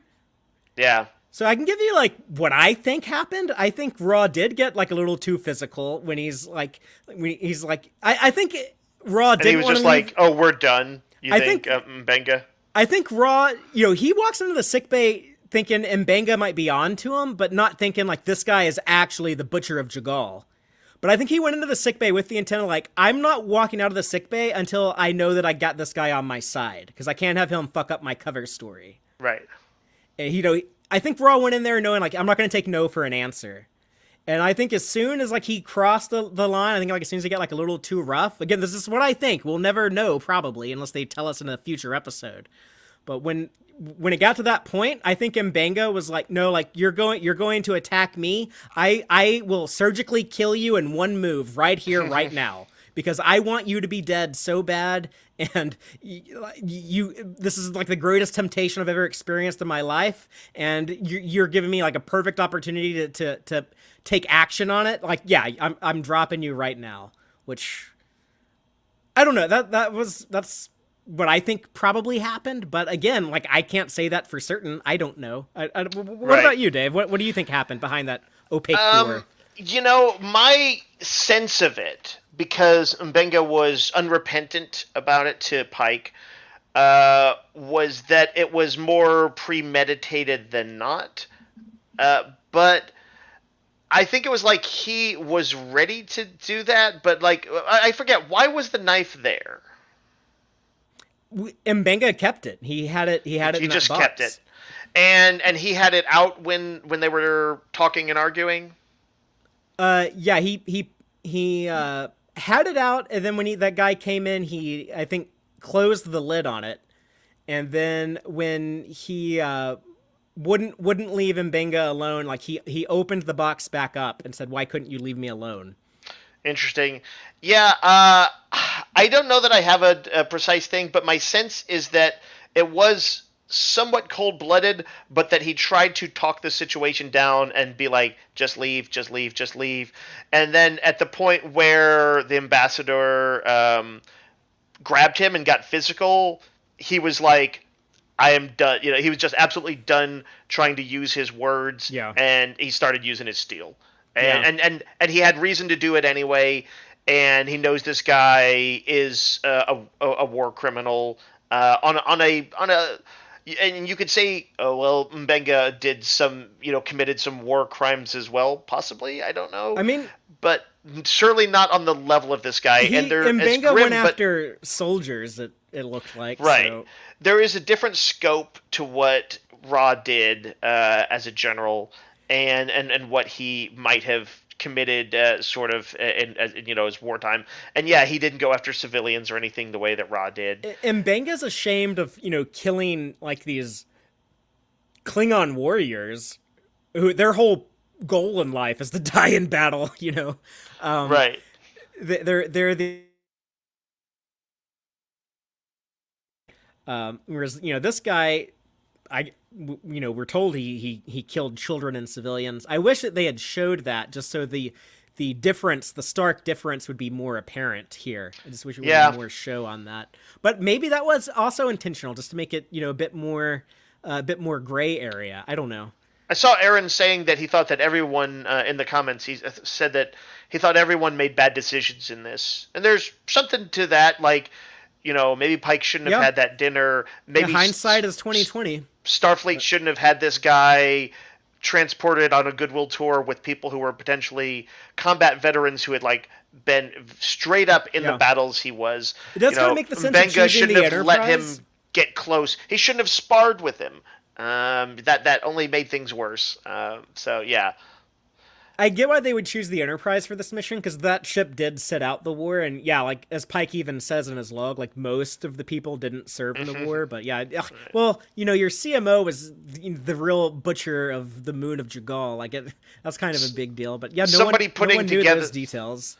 Someone putting this mission together didn't look over the personnel files on the Enterprise to see who had transferred recently very well. That was definitely a mistake. When Chapel is questioned by La'an and Pike, of course, we know that she's going to be loyal to the end with Mbenga. Right. But it's interesting here. I'd have to go back and look for this, but I don't even know if Chapel lies. I don't know if she even like discloses anything. Like, so most of the stuff that she says, when she says, Raw got mad when Mbenga told him he didn't want to, be involved with a war criminal. Like that, we hear in the dialogue, we see what Chapel experienced from her perspective, and you do hear in the dialogue, Mbenga does accuse Raw of, he says, "You're a war criminal," and then the next thing we hear is Raw saying like, "Don't you see it?" And then we hear Mbenga saying, "Get your hands off." It's like, okay, it does kind of sound like he might have had a big reaction to being accused of a war criminal, and even I don't even know like if La'an maybe suspects it was Mbenga, because La'an even says like this does match up with the timeline, like this knife, it has like the blood of these warlords that it's documented that he killed these people. I mean, she never says like it's like open and shut. She just says like, well, it matches up with the timeline. So I don't know if even La'an believes it, and Pike even has his doubts during that conversation at the end, but Mbenga does say he didn't start the fight, and when he says that, he does look like he's telling the truth, like, or at least like to me, like I don't think Babs tried to play that as like dishonesty or anything. To me, like it does come off as like it looks like a guy telling the truth, but I can't say I know that for certain. I don't know, maybe he did start it, maybe Raw started it.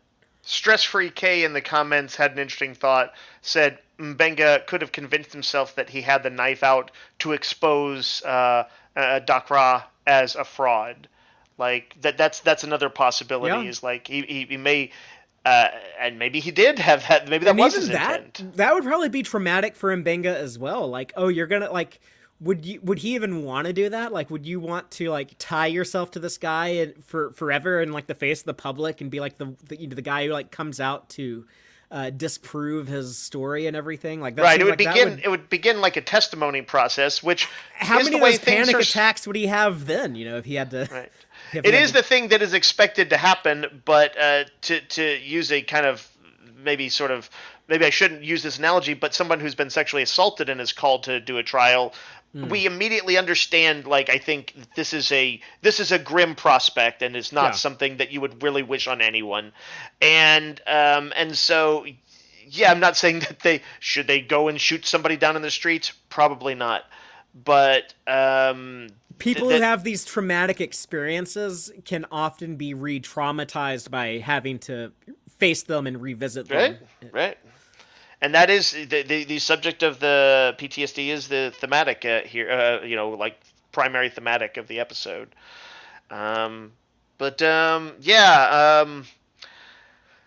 wonder, I think they said in the Ready Room that sometimes it's that Trek sometimes doesn't need to come down on here's the right thing and here's the wrong thing. Sometimes it's just enough to say, here is the dilemma, let's illuminate it, let's poke at it, but let's just acknowledge it.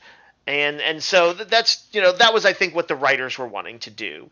I suspect it's going to be pretty hotly debated as to whether they succeeded or whether they should have come down more on a one side or the other.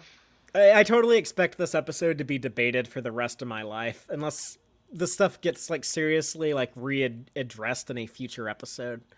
But yeah, I guess I'm looking forward to those conversations, and I'm also I know that eventually it'll become like a frustrating Tuvix thing, but it's gonna be Tuvix become something I don't even want to talk about, but I like the episode. Yeah, and I encourage you to rewatch this at some point. I will. I absolutely will.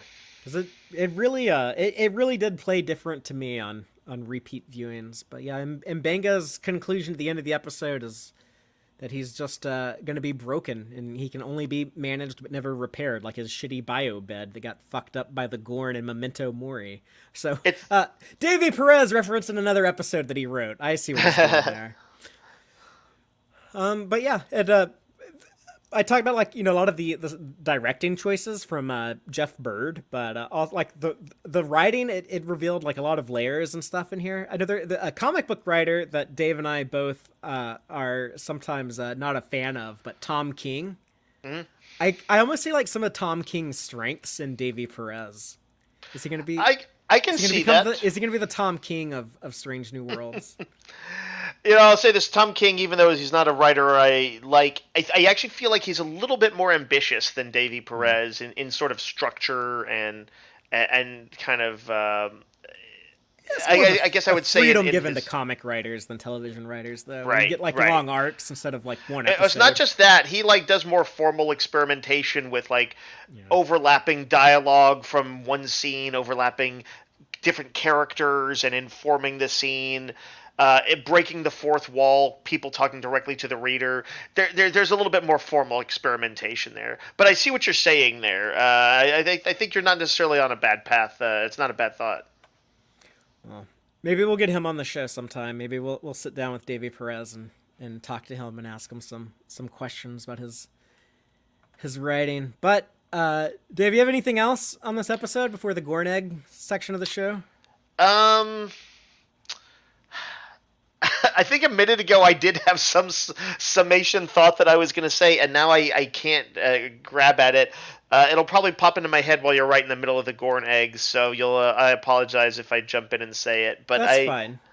Anyway, yeah, let's do some Gorn a eggs. chest buster Gorn egg. It's just like unexpected. Yes. Just I burst will. out in the I will shriekingly burst out and terrorize the audience. So the Gorn eggs, those are the Easter eggs, in jokes, and continuity connections I thought would be fun to point out here at the end of the show. But starting off with the USS Kelsey May, that is a ship named after, I have no idea. I don't know who the hell Kelsey May is. Just the spelling of the name, spelling it Kelcie and then May Mae. It's named after someone born after 1980. It's like, because we didn't spell stuff weird like that until the 80s and 90s. So I don't. Oh, I bet you can find some, but yeah.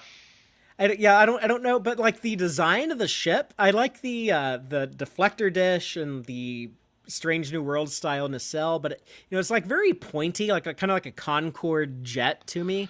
Yeah. My headcanon is that it is a Starfleet ship built with Vulcan influence, and it's kind of pointy like some of their ships. So that's what I'm going with. But yeah, it almost looks like a civilian ship, like a cruise liner or something. But there's something it's about USS. it, although it has USS on there, so it's got to be a but I Starfleet suppose ship. if you told me it was like a science ship or even a military ship, and I saw it doing science or military things, I'd probably believe that too. There's mention of Starbase 12, which goes all the way back to the original series season 1. It was first mentioned, I believe, in the episode Space Seed.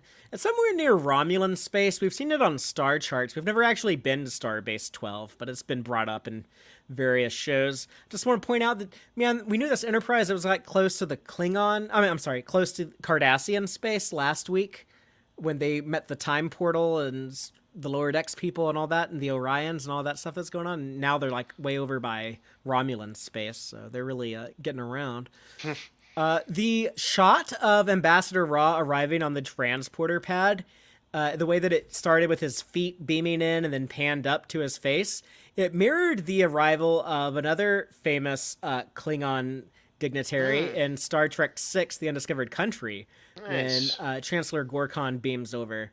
And I think that almost kind of primed me to think Ra was going to be a good guy, because the first time I saw Star Trek VI, I was watching that movie and I kept thinking like, okay, when is Gorkon going to try to fuck Kirk? When is he going to show his true colors and be a villain? And like, it never happened. Right. So I guess that kind of made me think like, oh, this guy, he's going to be a good Klingon like Gorkon. This stuff was fun in the port galley with Spock, and it looks like they're like early experimentations in food replicators. I know that they had like those synthesizers on Discovery that seemed pretty advanced, but the Disco was supposed to be like a cutting edge science ship. Here on the Enterprise, they're dealing with the food slot technology like we saw in the original series. So it made like the same sound effect. They actually have to supply matter. You see Mitchell load some material into the synthesizer before it creates the Ractigino. Then it even had like the same style cup that we saw them frequently drink out of in DS9.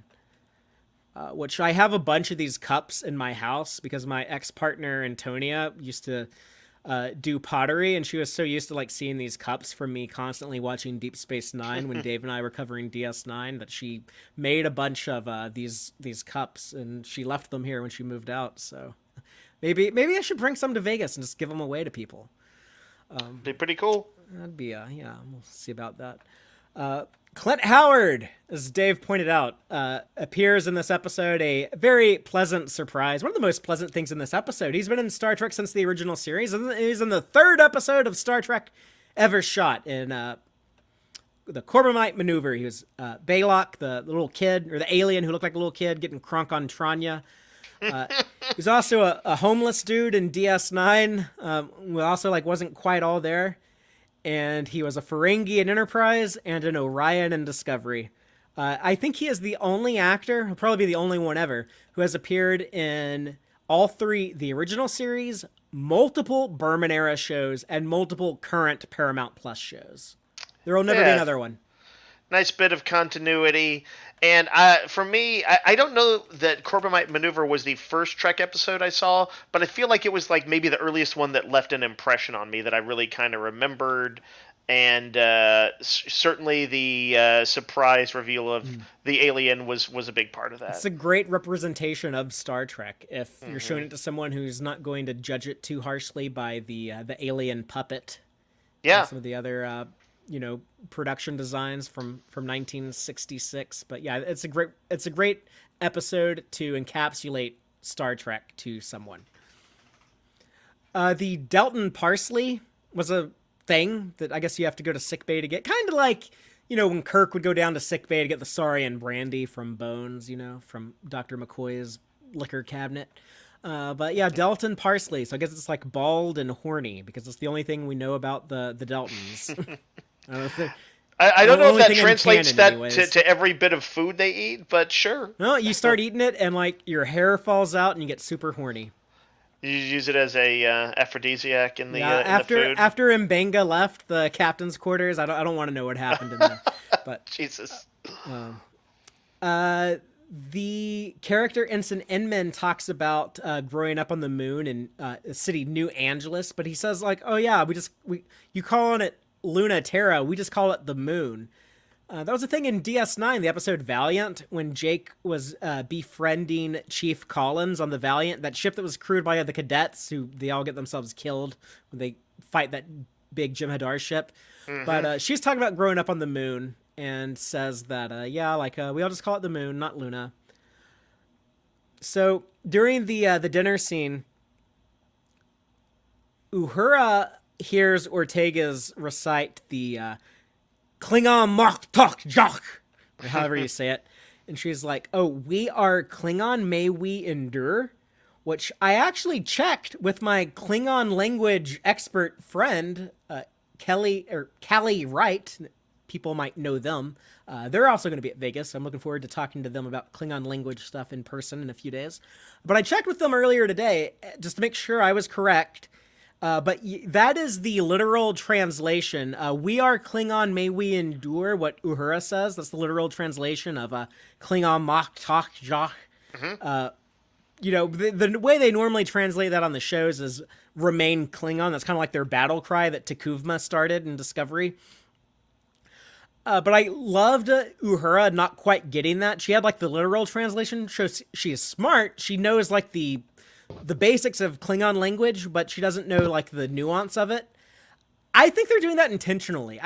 Before in the season, like she was trying to translate what the Klingons were saying in the first episode of the season, and she's like, "Oh, I don't really know like this dialect." I think they're trying to correct Star Trek 6 when she couldn't talk to those Klingon guards on that outpost. Right. I think they're trying to show, look, she's an incredibly competent linguist, just like Klingon is not one that she's like the biggest expert in. But I don't know. That's just I would sort of appreciate that. I always hated Uhura's stumbling there. I think this is a good way of balancing that, of being like, she's super smart, just like you're not going to be the best at everything. There's got to be at least one language she doesn't know everything about.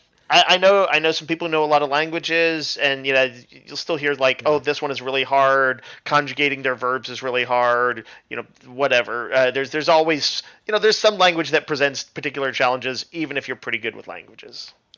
We see some Makbara action, and I don't know enough about martial arts to know what they were actually fighting in, but we know that Makbara was practiced by Worf on both the Enterprise D and Deep Space Nine, and he taught classes on Makbara, and Michael Dorn based all that stuff on Tai Chi, because he actually practices Tai Chi in real life. I believe that's what it was. Like I said, I don't know too much about martial arts. That's all I got on Gorn Eggs, but y'all heard me and Dave talk all about this episode. I know people have tons of opinions. I've been enjoying seeing some of those in the chat with the live audience. I would love to see more. If people want to leave us a comment on YouTube or reply to my tweets on Twitter, or let us know in the Tex-Trek Discord server or on the Tex-Trek Facebook page how you felt about this episode. Dave, I know some people shared some reactions with us about how they felt about last week's episode, the Lower Decks crossover, Those Old Scientists. What were some of the subspace transmissions that we received on last week's episode? Sure. All right. First up, we got Braxton. Fun episode, and I think they blended the shows really well. The Lower Decks actors were great in live action. My favorite part of the episode was when the Strange New Worlds cast was animated Lower Decks style. Sub-Commander Tall says, I don't care for Lower Decks, and I don't care for the Strange New World crossover, but these two actors are adorable and really do a good job inhabiting their characters. Richard Bond, I watched it twice in one day. It was good. One to remember.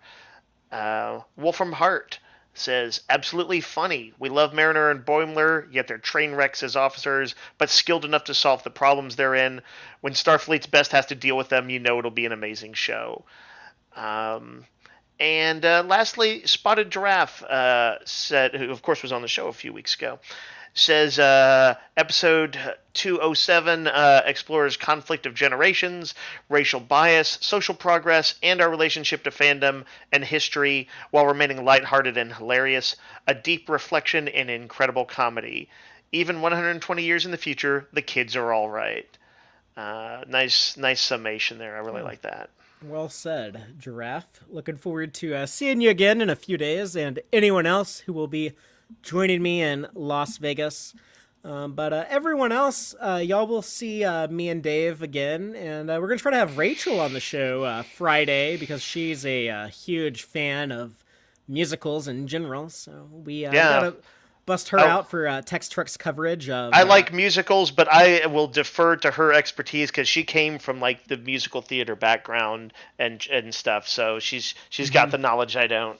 Yeah, it's basically going to be Rachel just like gushing all over everything, and me and Dave just being like, No, maybe she might. I've heard her talk about some very critically about some musicals before too, where it's going to have to live up to her standards. She can be a bit harsh, yeah. We'll see. We'll see. But no, I'll be excited to find out. I'm kind of a musical agnostic. I don't have strong feelings one way or the other. It's kind of the same way I am with anime. It's like, I don't know if it's good, I like it, and if it's not, I don't like it. I don't, But it's not something you're necessarily innately drawn to. So this will be an interesting litmus test for you as well, Fathery. Yeah, I think I'm likely to have fun with it. I dug the trailer, but we'll find out very soon, and we'll be talking about that Friday. Hopefully, we'll still have a live reaction stream Thursday, and we'll try to get some coverage from Vegas. Make sure you're subscribed to the YouTube channel. A lot of that stuff's going to be exclusive to YouTube, but I'm looking forward to seeing folks there at the convention, and I'm looking forward to talking about this episode next week, and then the Gorny finale after that. So I'll see all of y'all next time, but until then, as always, live long and prosper, y'all.